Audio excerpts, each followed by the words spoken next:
প্রিয় শিক্ষার্থী বন্ধুরা, আসসালামু আলাইকুম ওয়া রাহমাতুল্লাহি ওয়া বারাকাতুহু। একাদশ ও দ্বাদশ শ্রেণীর শিক্ষার্থীদের ম্যাথস ইকোনমিক্স স্কুলে স্বাগত।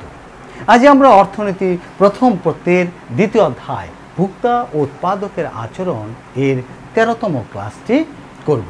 শিক্ষার্থী বন্ধুরা, আমাদের আজকের আলোচ্য বিষয় ঢাল বা স্লপ। এটি দ্বিতীয় অধ্যায়ের খুবই গুরুত্বপূর্ণ একটি টপিক। দেখো, ক্লাস শুরু করার পূর্বে আমি ঢাল সম্পর্কে একটি বেসিক ধারণা বোর্ডে লিখে রেখেছি। আসো দেখি কি লিখেছি। স্বাধীন চলকের সামান্য পরিবর্তনে অধীন চলকের যে পরিবর্তন হয় তার অনুপাতকে ঢাল বলে। তোমরাও চট করে খাতার মধ্যে এই সংজ্ঞাগুলো লিখে রাখো। বলেছি স্বাধীন চলকের সামান্য পরিবর্তনে অধীন চলকের যে পরিবর্তন হয় তার অনুপাতকে ঢাল বলে। তোমরা তো নিশ্চয়ই স্বাধীন চলক অধীন চলক জানো। তারপরেও দেখো y equal function of x, এ একটা অপেক্ষক। বলো তো এই অপেক্ষকের কে স্বাধীন চলক? হ্যাঁ, এই তো বলতে পেরেছ। এই অপেক্ষকটির ইকুয়ালের ডান দিকে যে চলক থাকবে সেই চলকটি হবে কি চলক? স্বাধীন চলক। তাহলে এই x হচ্ছে স্বাধীন চলক। x কি? স্বাধীন। আর এই y হচ্ছে অধীন চলক। বলো y কি? অধীন চলক। আর এই f হচ্ছে স্বাধীন চলক অধীন চলকের জন্য সম্পর্ক নির্দেশক একটি সংকেত। এখন দেখো, এই স্বাধীন চলকের x এর সামান্য পরিবর্তনের ফলে অধীন চলকের যে পরিবর্তন হবে এই দুইয়ের অনুপাতকেই আমরা কি বলবো? ঢাল বলবো। তাহলে ঢালের সূত্র যদি আমরা লিখি তাহলে কি লিখতে পারি? অধীন চলকের পরিবর্তন ডিভাইডেড বাই কি? স্বাধীন চলকের পরিবর্তন। দেখো, তোমাদের পরীক্ষায় শুধু ঢালও আসতে পারে, আবার বলতে পারে রেখার ঢাল। শোনো, রেখার ঢাল বললে আবার আলাদাভাবে সংজ্ঞা মুখস্থ করবা দরকার নাই। তোমরা যদি এখানেই লিখে দাও স্বাধীন চলকের সামান্য পরিবর্তনে অধীন চলকের যে পরিবর্তন হয় তার অনুপাতকে এখানে লিখে দিলা রেখার, তার অনুপাতকে রেখার ঢাল বলে। এবং সংজ্ঞার মধ্যে ঢালের পূর্বে যদি রেখে দাও এভাবে রেখার ঢাল বা সরল রেখার ঢাল, তাও কিন্তু তোমার এই একই সংজ্ঞা একই সূত্র হবে। আরও সহজভাবে তোমরা যদি দিতে চাও তাহলে লিখতে পারো ঢাল হলো কোনো লেখচিত্রের লম্ব অক্ষের পরিবর্তন ও ভূমি অক্ষের পরিবর্তন, এই দুইয়ের অনুপাত। অর্থাৎ ঢালকে আমরা আবার নতুনভাবে সংজ্ঞায়িত করলাম কিভাবে? ঢাল ইকুয়াল লম্ব অক্ষের পরিবর্তন ডিভাইডেড বাই কি? ভূমি অক্ষের পরিবর্তন। এই যে আমি একটা অপেক্ষক লিখলাম y equal function of x, এখানে স্বাধীন চলককে বলেছি বলো x, এবং গাণিতিক রীতিতে এই স্বাধীন চলক কোথায় বসবে? ভূমি অক্ষে বসবে। এবং অধীন চলক কোথায় বসবে? লম্ব অক্ষে বসবে। তাহলে আমরা বলতে পারি লম্ব অক্ষের পরিবর্তন ডিভাইড বাই ভূমি অক্ষের পরিবর্তন। তাহলে লম্ব অক্ষের পরিবর্তন ডিভাইড বাই ভূমি অক্ষের পরিবর্তন। তাহলে পরিবর্তন লিখতে আমরা ব্যবহার করি ডেল, লম্ব অক্ষে বসিয়েছি y, ডেল ভূমি অক্ষে বসিয়েছি x। তাহলে আমরা কিন্তু লিখতে পারি ঢাল ইকুয়াল ডেল y বাই কি? Del x। তবে হ্যাঁ, কোনো অপেক্ষকের ঢাল বের করতে হলে ডিফারেন্সিয়েশন ক্যালকুলাস অর্থাৎ ক্যালকুলাসের অন্তর্কলন অংশটুকু সামান্য জানতে হয়। ডিফারেন্সিয়েশন ক্যালকুলাস করে কোনো অপেক্ষকের ঢাল বের করতে পারি। তাহলে আসো ডিফারেন্সিয়েশন ক্যালকুলাস করে আমরা কিভাবে ঢাল নির্ণয় করি তা জানি। দেখো, ধরো কিউডি ইকুয়াল এ মাইনাস বিপি। আমরা জানি মূল চাহিদা সমীকরণ কিউডি ইকুয়াল এ মাইনাস কি? বিপি। এখন এই মূল চাহিদা সমীকরণের যদি ঢাল বের করতে হয় তাহলে আমরা যখন দ্বিতীয় এবং প্রথম ক্লাস করেছিলাম তোমাদের মনে পড়ে, অথবা তোমাদের যদি দ্বিতীয় এবং প্রথম ক্লাস করা না থাকে তাহলে কিন্তু তোমাদের ওই ক্লাসগুলো আগে করে নিতে হবে। হ্যাঁ, এখন খেয়াল করে দেখো, ওই ক্লাস করলে বুঝবা এই বি সমান সমান আমি বলেছিলাম এটা এই সমীকরণের সহগ বা কি? ঢাল। বলো কি বলেছিলাম? সহগ বা ঢাল। এখন এই সহগ বা ঢালটা আমরা যদি ডিফারেন্সিয়েশন করি তাও কিন্তু বের করতে পারি। তোমরা আমার অনার্স প্রথম বর্ষের মৌলিক গণিতের ডিফারেন্সিয়েশনের প্রথম এবং দ্বিতীয় এই দুইটা ক্লাস যদি তোমরা করে নাও তাহলে কিন্তু ডিফারেন্সিয়েশন সম্পর্কে তোমাদের ভালো ধারণা হয়ে যাবে ইনশাআল্লাহ। তাহলে এখন দেখো, আমরা যদি এটাকে ডিফারেন্সিয়েশন করতাম ডিডি অফ পি দিয়া এ মাইনাস, আমরা যদি এইভাবে লিখতাম তাহলে দেখো এই একটা ধ্রুবক সংখ্যা, আর এই ধ্রুবক সংখ্যা ডিফারেন্সিয়েশন করলে হয়তো কত 0 0 এবং মাইনাস, এই মাইনাস এখানে মাইনাস। কারণ পি এর সাপেক্ষে যদি করি তাহলে আমার ডিফারেন্সিয়েশনের সূত্র দেখো কি সূত্র, স্বাধীন চলকের পাওয়ার নিচে নেমে আসবে, স্বাধীন চলকের পাওয়ার নিচে নেমে আসবে। এই স্বাধীন চলকটা পি, তার মাথার উপরে পাওয়ার কত আছে 1, তাহলে স্বাধীন চলকের পাওয়ার নিচে নেমে আসবে। সম্পূর্ণ রাশিটা বসাই দিবা, কোন রাশিটা, যেই রাশিটাকে এখন আমি কি করতেছি ডিফারেন্সিয়েশন করতেছি। তাহলে সম্পূর্ণ রাশিটা বসাই দিলাম, সম্পূর্ণ রাশিটা বসায় দাও। বসায় দেওয়ার পরে এই স্বাধীন চলকের যে পাওয়ার ছিল কত ছিল 1, সেই পাওয়ার থেকে আবার 1 কি করো বিয়োগ করো। তাই নিয়ম হলো স্বাধীন চলকের পাওয়ার নিচে নেমে আসবে, সম্পূর্ণ রাশিটা বসে যাবে, স্বাধীন চলকের পাওয়ার থেকে 1 বিয়োগ হবে। এটাই হচ্ছে ডিফারেন্সিয়েশনের বেসিক কথা। এখন দেখো এটা তো 0, এটা তো 0, এটা লিখলাম না, তাহলে মাইনাস, আর এখানে থাকে বি, এখানে দেখো পি এর উপরে 1 - 1 মানে কত পি নট। আর তোমরা নবম দশম শ্রেণীতে জেনেছ না পি নট মানে কি, ওই যে সূচকের নিয়মে মনে পড়ে পি নট কিউ নট, হ্যাঁ পি নটের উপরে নট থাকলে কত হয় রে 1 হবে, যদি কিউর উপরে নট থাকে তাহলে কত হবে 1 হবে, যদি 20-র উপরে নট থাকে তাহলে কত হবে 1 হবে। আরে শুধু কি 20, যদি আমার উপরেও নট থাকে কত হবে 1 হবে, হ্যাঁ এটা তোমরা জানো। তাহলে আমরা লিখতে পারি মাইনাস বি, আর এটা 1, আবার বি দা 1 করলে কত হয় বি। তোমাদের বলেছিলাম না যে এপি এর সাথে যে সহগটা আছে এই সহগটা হচ্ছে ওই চাহিদা সমীকরণের ঢাল, তার মানে ডিফারেন্সিয়েশন করে অন্তর্কলন করেও কিন্তু আমরা সেই ঢালটা কি করতে পারি বের করতে পারি বা নির্ণয় করতে পারি। দেখলা কিভাবে আমরা কোনো সমীকরণের ঢাল নির্ণয় করি।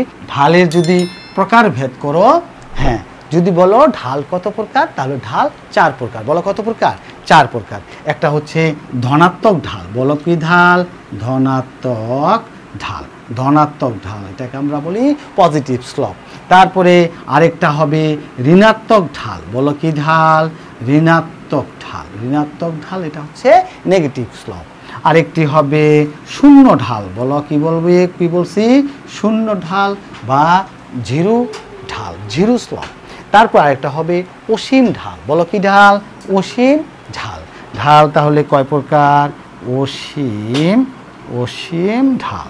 তাহলে ঢাল কয় প্রকার 4 প্রকার। বলো কয় প্রকার 4 প্রকার। কি positive slope, negative slope, zero slope এবং ইনফিনিটিভ স্লপ। এবার আসো আমরা পজিটিভ স্লপটা কীরূপ হয়, নেগেটিভ স্লপ শূন্য স্লপগুলো কেমন হয় সেটা আবার চিত্র অঙ্কন করে করে শিখি।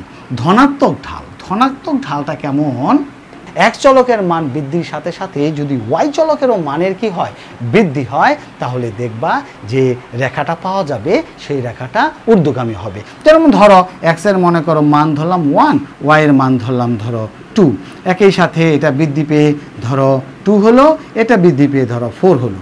এই দেখো দুইটা বিন্দু আমরা পাইলাম, এই দুইটা বিন্দু দিয়ে এই বিন্দু দিয়ে অতিক্রমকারী একটা রেখাও আমরা অঙ্কন করলাম।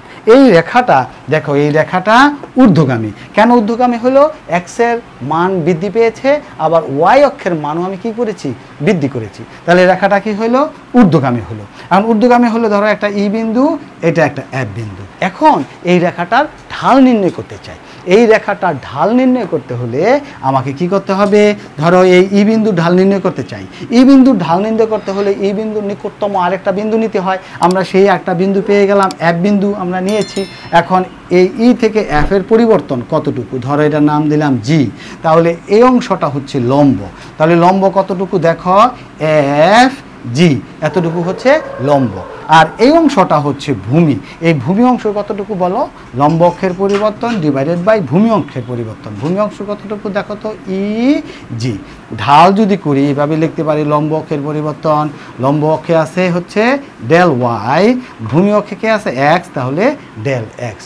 ডেল মানে পরিবর্তন, কোনো কিছুর পরিবর্তন কিভাবে বের করতে হয়, পরিবর্তন বের করতে হয় পরবর্তী মান মাইনাস পূর্ববর্তী মান। বলো আমার সাথে সাথে কি, পরবর্তী মান মাইনাস পূর্ববর্তী মান। তুমি যদি এভাবে এটাকে y1 ধরতা তাহলে এটা y কি 2, একইভাবে এটাকে যদি তুমি x1 ধরতা তাহলে এটা কি x2। 2। তাহলে এখন কোথায় আসো? x1-এ আসো না x2-তে আসো? বলো। হ্যাঁ, তুমি কিন্তু পরবর্তী আসো হলো x2-তে, মানে পরে যেটা আসছো তুমি সেই জায়গায় আসো। তাহলে আমরা কিন্তু এই ডেল y সমান সমান এভাবে লিখতে পারি y2 মাইনাস y1, মানে কি পরবর্তী মান মাইনাস পূর্ববর্তী মান। আর আমি বলি এখন কোথায় ছিলি রে? y2-তে। আগে কোথায় ছিলি রে? y1-এ। তার মানে কোনো কিছুর পরিবর্তন অর্থাৎ ডেল বের করতে হলে তোমাকে এইভাবে পরিবর্তনটা বের করতে হবে। আর তাহলে ডেল এক্স এর পরিবর্তন আমরা বলতে পারি এখন কোথায় আসোস রে? x2-তে। আগে কোথায় ছিলি রে? x1-এ, অর্থাৎ পরবর্তী মান মাইনাস পূর্ববর্তী মান। ক্লিয়ার? এবার দেখো আমি যদি এখন এটাকে y2 ধরে থাকি তাহলে y2 কত? 4 মাইনাস এটাকে y1 ধরলাম 2। একইভাবে যখন x2 ছিল, দেখো তো x2-তে কত ছিল? 2 মাইনাস x1-এ কত ছিল? 1। এই দেখো 1 ধরে দিলাম, হ্যাঁ ধরলাম, ওকে। এখান থেকে এখানে বিয়োগ করো 1, এখান থেকে এখানে বিয়োগ করো কত? বলো কত? 2।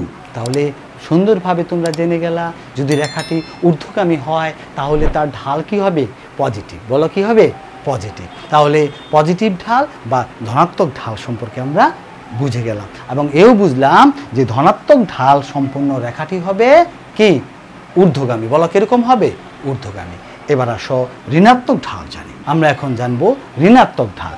এক্স এর মান বৃদ্ধি পেতে থাকলে যদি ওয়াই এর মান হ্রাস পায়, অথবা ওয়াই এর মান বৃদ্ধি পেতে থাকলে যদি এক্স এর মান হ্রাস পায়, অর্থাৎ এখানে যদি বিপরীত সম্পর্ক নির্দেশিত হয় তবে এই রেখার ঢাল কি হবে? ঋণাত্মক হবে। y1 সমান সমান ধরো 10, হ্যাঁ আন্দাজে নিলাম 10। তাহলে এক্স এর মান ধরলাম x1 সমান সমান ধরলাম আমরা, এটাও ধরলাম ধরো কত? 10। ধরো y সমান সমান y2 ইকুয়াল হলো 5 করে আমি যদি এখন x এর মান বৃদ্ধি করি, ধরো x2 ইকুয়াল ধরো 12, রেখাটা কীরকম হলো? ডান দিকে নিম্নগামী। এখন দেখো এই রেখাটার লম্ব অক্ষের পরিবর্তন এবং ভূমি অক্ষের পরিবর্তন দেখেছ? লম্ব অক্ষের পরিবর্তন এই অংশটা হচ্ছে ডেল ওয়াই আর এই অংশটা হচ্ছে ডেল এক্স। ধরো এটা ইএফ। এখন ঢাল ইকুয়াল লম্বের পরিবর্তন del Y del X equal আমরা লিখতে পারি y2 minus y1 x2 minus কত? x1। দেখো আমি x1 x2 ধরে দিয়েছি এখানে বুঝার স্বার্থে।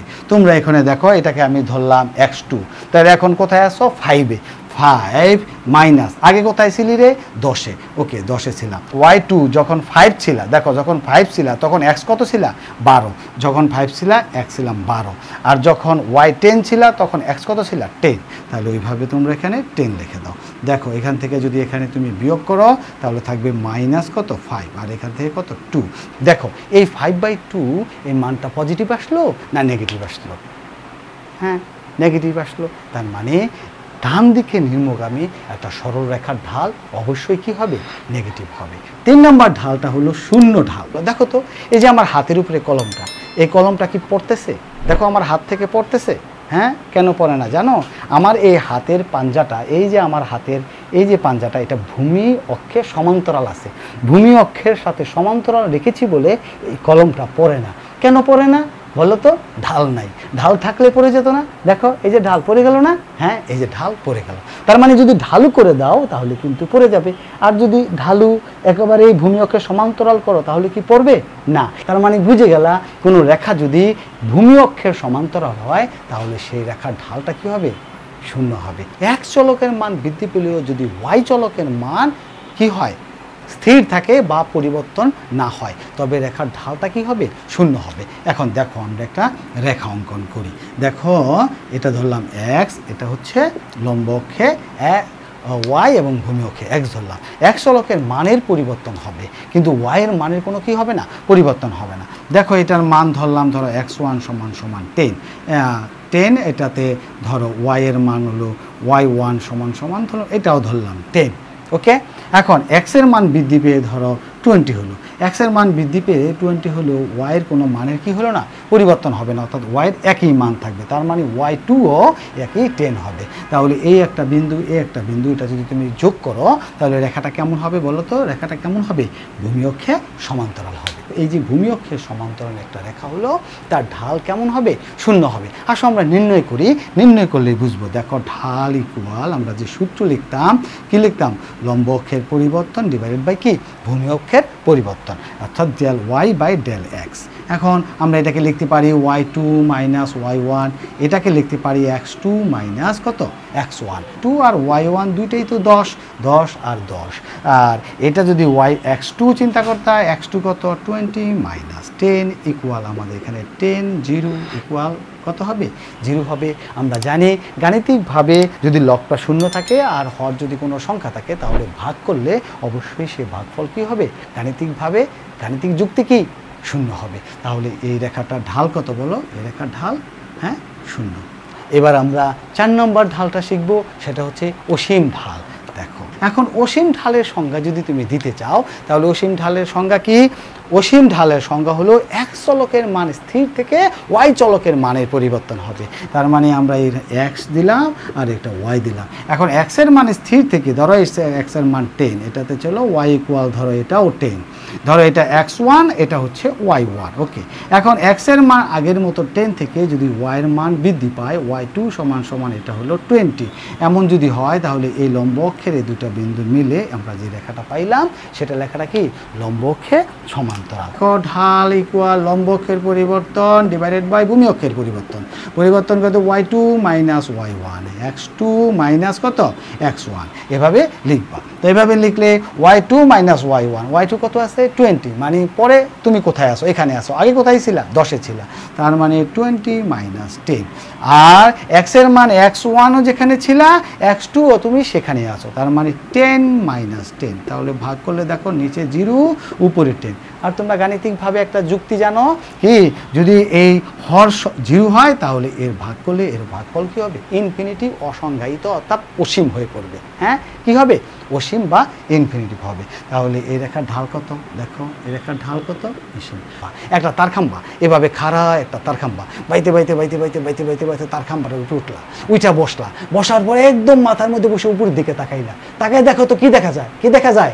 আকাশ দেখা যায়। আকাশের সীমা কি বলো? আকাশের সীমা কি? অসীম। তার মানে লম্ব অক্ষের সমান্তরাল রেখার ঢাল কত হবে?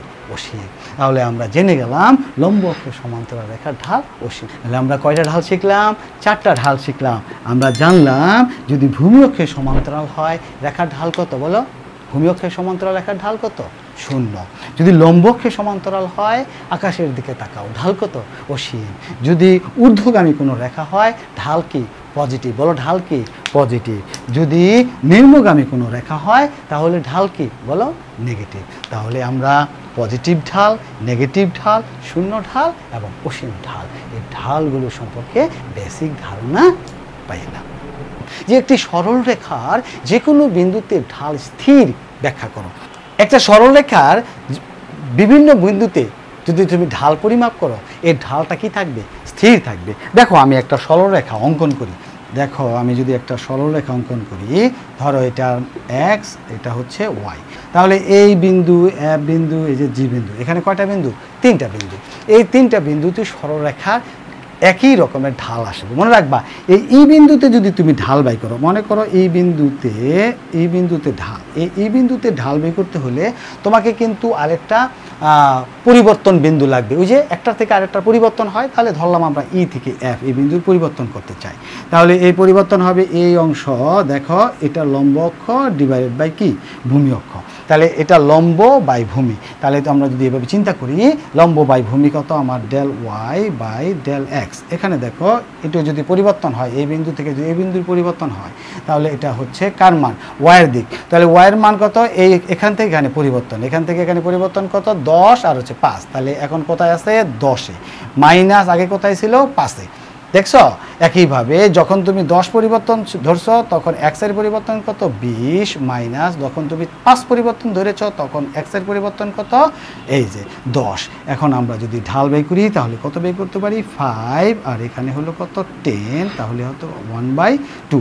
এখন দেখো আমি যদি আবার f বিন্দুর ঢাল বের করি, দেখো f বিন্দুর ঢাল, এখন এই f বিন্দুর ঢাল যদি আমি বের করতে চাই তাহলে f বিন্দুর সাথে আরেকটা পরিবর্তন বিন্দু লাগবে, সেই পরিবর্তন বিন্দুটা ধরলাম g, তাহলে এই g বিন্দু আমার এখান থেকে ধরো এখান থেকে এই অংশের আবার পরিবর্তন করতে হবে, তাহলে এখান থেকে এখানে পরিবর্তন করতে হলে আমার কি del y by del x, এখানে পরিবর্তন এখন কত 15 আর 10, তাহলে এখন কোথায় আছে দেখো এখন কোথায় আছো 15তে, আগে কোথায় ছিল 10-এ, যখন 15তে ছিল তখন কত 30 মাইনাস যখন 10-এ ছিল তখন কত ছিল 20, তাহলে আমার এখানে পরিবর্তন কত 10 আর এখানে পরিবর্তন কত 5, তাহলে এবার ভাগ করো কত 1/2, তাহলে কিছুক্ষণ আগে আমরা যে ই বিন্দুর ঢাল বের করেছিলাম সেটা কত হলো 1/2, এখন যে আমি এফ বিন্দুর ঢাল বের করলাম সেটাও কত 1/2।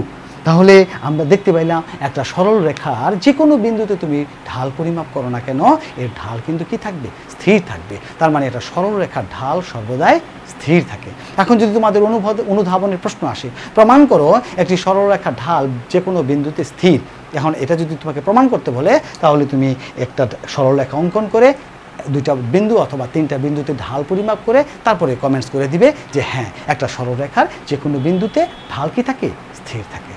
যদি বক্ররেখা বলে হ্যাঁ একটি বক্ররেখার যে কোনো বিন্দুতে ঢাল কিন্তু স্থির থাকে না, একটি বক্ররেখার বিভিন্ন বিন্দুতে ঢাল কিন্তু বিভিন্ন হবে। তাহলে বক্ররেখার ঢাল তুমি কিভাবে নির্ণয় করতে পারবা দেখো, তাহলে ধরো আমি একটা বক্ররেখা অঙ্কন করি, দেখো আমি একটা বক্ররেখা ধরো এরকম একটা বক্ররেখা y equal function of x একটা বক্ররেখা আমি অঙ্কন করলাম। এই বক্ররেখা যে কোনো বিন্দুতে তুমি ঢাল বের করবা সেই বিন্দুতে একটা স্পর্শক অঙ্কন করতে হবে। বলো কি বের করতে হবে স্পর্শক, আর স্পর্শকটাই হচ্ছে একটা সরল রেখা। তার মানে আমরা জানলাম সরল রেখার যে কোনো বিন্দুতে ঢাল সমান। দেখো আমি এখানে যদি একটা স্পর্শক অঙ্কন করি যে কোনো বিন্দুতেই বললাম তুমি যেখানে ধরো আমি এই যে এখানে একটা স্পর্শক পাইলাম, দেখো আমি এইখানে একটা স্পর্শক পাইলাম, হ্যাঁ এই যে স্পর্শকটা আমি পাইলাম এই স্পর্শকটা এখানেও যদি ঢাল পরিমাপ করি যা হবে এই স্পর্শকটা এখানেও ঢাল পরিমাপ করলে তাই হবে, এবং এই স্পর্শকটা বক্ররেখার যে বিন্দুতে স্পর্শ করেছে সেই বিন্দুতেও ঢাল বের করলে একই হবে। কারণ স্পর্শক কেন আঁকতে হবে, কারণ স্পর্শক আঁকতে হবে একটা সরল রেখার যে কোনো বিন্দুতে ঢাল কি থাকে স্থির থাকে। আমরা যদি এখান থেকে এখানে লম্ব আর ভূমি পরিমাপ করতে পারি তাহলে আমরা এই বিন্দুর ঢাল পেয়ে যাব। এখন যদি আমার আরেকটা স্পর্শক অঙ্কন করি, দেখো ধরো আমি এখানে আরেকটা স্পর্শক অঙ্কন করলাম, দেখো সরি আমার হলো না, ধরো আমার এখানে আরেকটা স্পর্শক অঙ্কন করলাম, ধরো এটা হলো R1 স্পর্শক, এটা R2 স্পর্শক, আমি আরেকটা স্পর্শক এই বিন্দুতে অঙ্কন করলাম। এখন আমি এই R2 সরলরেখার ঢাল নির্ণয় করতে পারলেই কিন্তু এই স্পর্শক জি বিন্দুর ঢাল নির্ণয় করা হয়ে যাবে। ধরো আমি এখানে এটার ভূমি বাই লম্ব এটা ভাগ করলাম, ধরো এখানে ভূমিতে এই অংশটা আর লম্ব এই অংশটা, তাহলে আমার ঢাল হয়ে গেল। এখন খেয়াল করে দেখো তো এই অংশটা লম্ব এই অংশটা ভূমি, আবার এই অংশটা লম্ব এই অংশটা ভূমি, তাহলে এটার যে ভাগফল হবে লম্ব বাই ভূমি এর যে ভাগফল হবে এই অংশটার লম্ব বাই ভূমি এরও তো একটা ভাগফল হবে, তাহলে কোন ভাগফলটা ছোট হবে কোন ভাগফলটা বড় হবে বলতে পারবা? হ্যাঁ এই দেখো এখানকার অংশ আর এখানকার অংশ কিন্তু প্রায় সমান, তার মানে এই অংশ লম্ব অক্ষের মান কি সমান, আর ভূমি অক্ষে এই অংশ আর এটার ভূমি অক্ষে একটু বেশি অংশ, তাহলে এই বেশি অংশটা যেটা হয়েছে এটার ভাগফলটা ছোট হয়ে যাবে না, এটা তো নিচে বেশি তার মানে ভাগফলটা কি হবে ছোট হবে। আরও সহজভাবে বলে দিই, দেখো তো এই যে একটা R1 রেখা এই একটা R2 রেখা, কোন রেখাটা খাড়া বেশি বলো?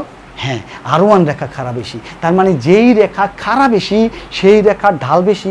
দেখো তো এখান থেকে এখানে এরকম খাড়া একটা ঢাল, আবার এরকম খাড়া, কোনটা ঢাল কম বেশি কোনটা? এটা কম এটা বেশি, তাহলে যে এই যে রেখাটা খাড়া বেশি এটা ঢাল কি বেশি, এই যে রেখাটা এটা ঢাল এই রেখাটার চাইতে তুলনামূলকভাবে কি কম, হ্যাঁ কম। আবার তুমি যদি আরও একটা স্পর্শক অঙ্কন করো এখানে এটার ঢাল কি হবে আরও কি হবে কম হবে। একটা বক্ররেখার বিভিন্ন বিন্দুতে ঢাল কি বিভিন্ন। আর বক্ররেখার ঢাল বের করতে হলে কিভাবে বের করতে হবে? একটা স্পর্শক অঙ্কন করতে হবে, এবং ওই স্পর্শকটা যেহেতু সরলরেখা, তোমার সরলরেখার ঢাল পরিমাপ করলেই তোমার বক্ররেখার ওই নির্দিষ্ট বিন্দুর ঢাল নির্ণয় হয়ে যাবে।